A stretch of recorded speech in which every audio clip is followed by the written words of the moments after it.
Welcome, everyone. My name is Jeff St. Laurent, and this is the Tuesday live show. In just a minute, I'm going to bring on my awesome mentor coaching client. But first, I want to let you know I do record all of my Tuesday live shows, and I put them on my website, sellingcoaching.com, in the university. So I get a lot of great information there as I help coaches transition to a full-time business.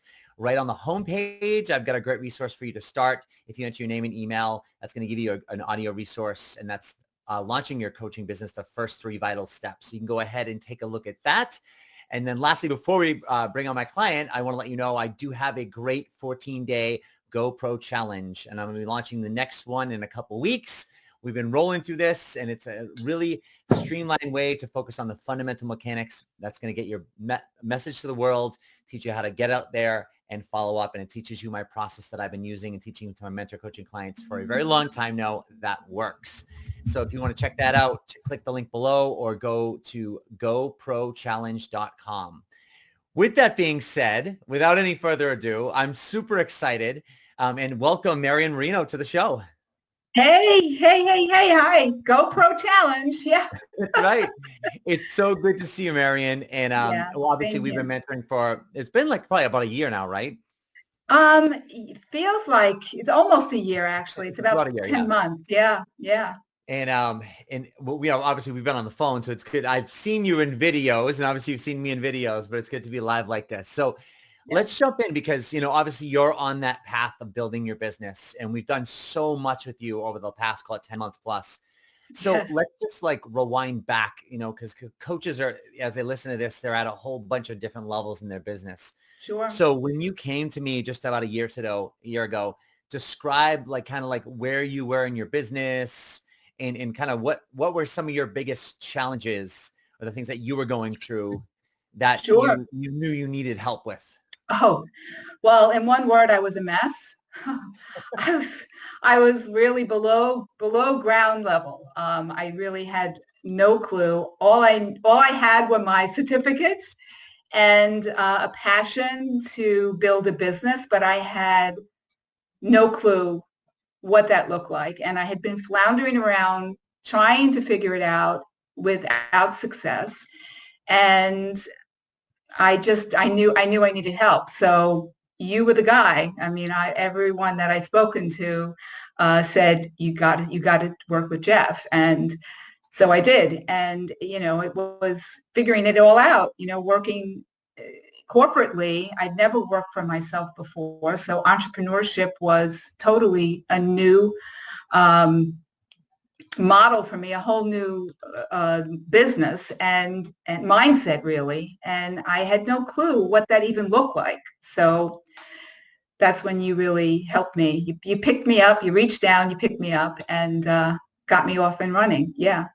Yeah, definitely. So now we kind of started structuring your business. So talk about, those first several months and even, moving forward from there. Talk about maybe what were some of the things that you started doing in your business as we started moving forward? Sure. I mean, the first thing we did really was clarify my niche and get that really honed in. And we worked on a headline. I didn't have a website, so I had to get that up and running. And you were a fantastic resource. Not that you built the website, but you were, you really helped to look it over and make sure that it was positioned correctly and the wording was good. And then then with the whole email platform and being able to communicate with an audience and not being technologically savvy, I was really very afraid of all of this stuff. But all the resources you referred me to were quite easy to figure out. And that what I couldn't figure out, you helped me. So that was, we just really built the platform together. And then from there, it was making it work, right? And getting out there and telling my story and doing live Facebooks, which was incredibly nerve-wracking in the beginning. but I did it. I felt like you were holding my hand the whole way. You were. And now I'm up to number 29. I'm doing my 29th broadcast this Friday. And it's, it's so much more fluid now. Yeah. So that's what I'm doing. Yeah. Yeah, so this is good. So we really, what part of the structure was, obviously having a weekly email and doing a weekly live show, which you've been doing, broadcasting live on Facebook.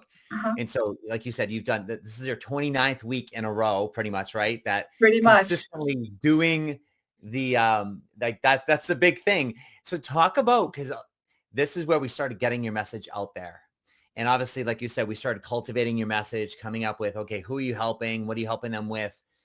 Talk about like kind of what you went through emotionally as you started and even, well into it, writing the emails every week, doing the shows every week. Talk about kind of the internal struggles. I know I was able to help you through those pieces, but talk about what you went through.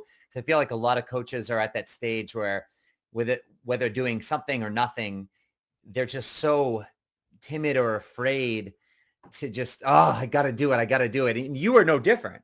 Yeah, no, I was no different. And, my first video I did was just short, really short, and something that I felt comfortable talking about. I'd never been on Facebook Live in my life.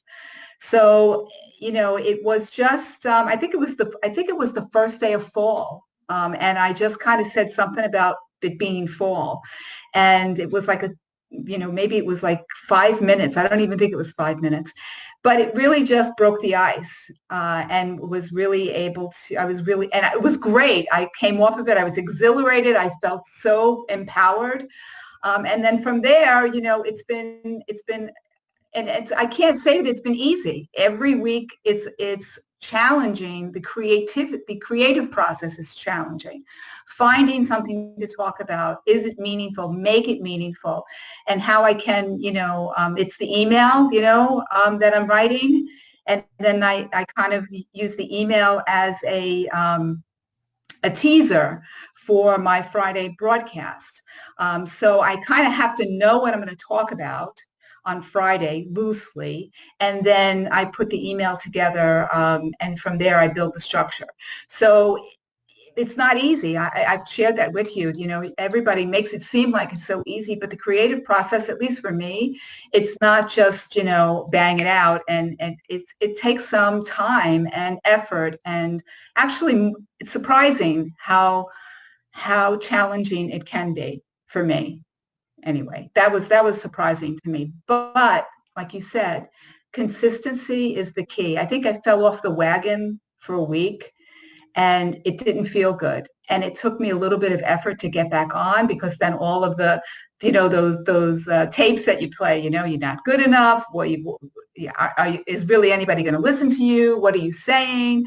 All those started to play. But the consistency kind of keeps those voices manageable a little. And yeah, so I have to say the one thing you taught me is consistency.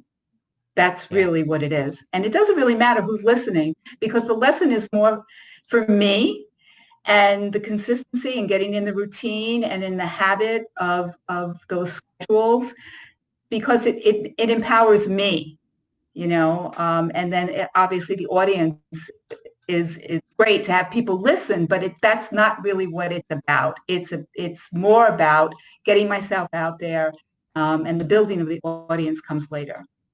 Yeah, absolutely. And I think that's the biggest thing is getting in that, past that. And then every week it just, the knowing that you have those things to do, no matter how easy or hard it is, like you just do them.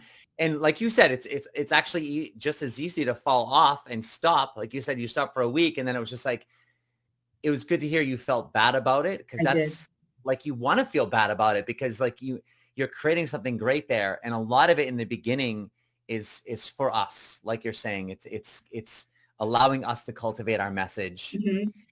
So talk about what you feel you've built in terms of the comfortability with your message, and through those shows, through the emails, in terms of how from, point 1, 2, or 3 weeks in, you and I cultivating your message, and always, even after we cultivate it, like with most people, there's one week it feels good, right? And the next week, Yep. remember you were doing your website and you're like, well, I think Yep. I kind of like, and it's all the same thing said different ways, but talk about how you've understood your message differently or better over, let's say, the past 29 weeks as a result of doing the shows, doing the emails. Yeah, absolutely. And, and like you said, I mean, I didn't change my entire message, but you tweak it Mhm. based upon feedback that you get and just conversation that you have, clients who may hear you, and want more.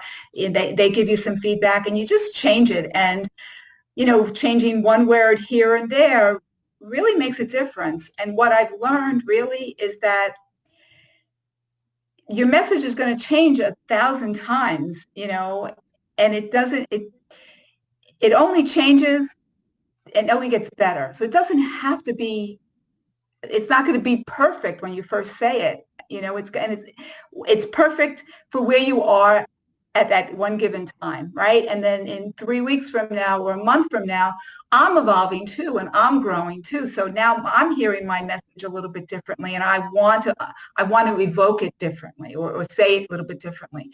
So it's an evolution, and I think we get in our own way when we think it has to be, this is it, it's got to be this, but it doesn't. It's a process, just like everything else in life. We just don't get to this point without all the experience we've had before. And it just keeps continuing. And I think that's the beauty of it. And that's the biggest lesson I've learned, is that just go with it, and I've screwed up on camera. I've made typos in my email. It's like, oh my God. But you know what? It's all part of being authentic and being human. I mean, last week I had so many problems getting on Facebook. The first 30 seconds of my video was like, oh my God, I couldn't get on Facebook. Like, but that's okay. I think the technical difficulties that we have just make it more authentic. And the same too with the message. I say my message a different way almost every week now. But it's okay because I'm so comfortable with it now. I can change it around and it still gets out there, if that makes sense. Absolutely. Yeah. And that's a practice piece where you become comfortable with it. Yeah. Let's shift for a minute now, talk. So we get past the basic structures and everything, and you going on some of that marketing, like you said, the emails, the events, to stay in front of your audience. Mm-hmm. Then there comes time like, okay, now we've got to come up with your marketing plan, right? Now we've got to come up with a way to like get you out in front of people. And we came up with, I think, a pretty good plan. And then all this COVID stuff hit, and because you were doing face-to-face exclusively, really. And Right. we had a pretty strong plan, right? With the different shop places you were going to go into and do events with. And then we actually had another session earlier this week or last week, whatever it was. Yep. And we kind of shifted everything to an online basis. So talk about like, even because I know you started doing that face-to-face stuff, and at some point you'll do that again. And we talked about the online strategies. So talk about kind of like what that's looking like for you in terms of and any challenges that you face with those pieces. I think that's always the next phase where, okay, now you're getting yourself out there in some capacity, but this is the proactive marketing plan where we're actually going to be reaching out to people. Right. And that's my challenge now, is to grow my audience. So yeah, we had our session last week, and I'm not a social media person, I mean, it's just not in my DNA, although I'm becoming more and more so. And when we talked about the marketing online and what that looks like, and you explained a strategy and then when you said it was like going to a networking event, bingo, it was right there. Like, that made sense to me, to go, and talk to people in Facebook groups, and join different groups that are in my niche, and kind of talk to people. It's almost like, I can almost picture myself walking around the room and talking to people and, dropping comments here and there and seeing if you can engage people in conversation, and contribute to the group in a positive way, in an educational way, right? Which is what I'm doing in my video every week, is showing up, and whoever's listening, you want to at least have somebody walk away with one tip or one strategy, one aha moment that they've had, whether they want to engage you or not. That's what we do as coaches, right? We want to make someone's life even, a little bit better. So yeah, so I've started doing that and looking for groups to join and introducing myself to the coordinator of the group or the moderator of the group. That's been encouraging. So yeah, that's really what I just started doing that this week. Today's Tuesday. Yeah, so just this week, I just started doing that, and it feels good. It feels pretty natural, and listen, with every new thing, I'm outside of my box and outside of my comfort zone every single day. And it's not easy. And I have to really just do it.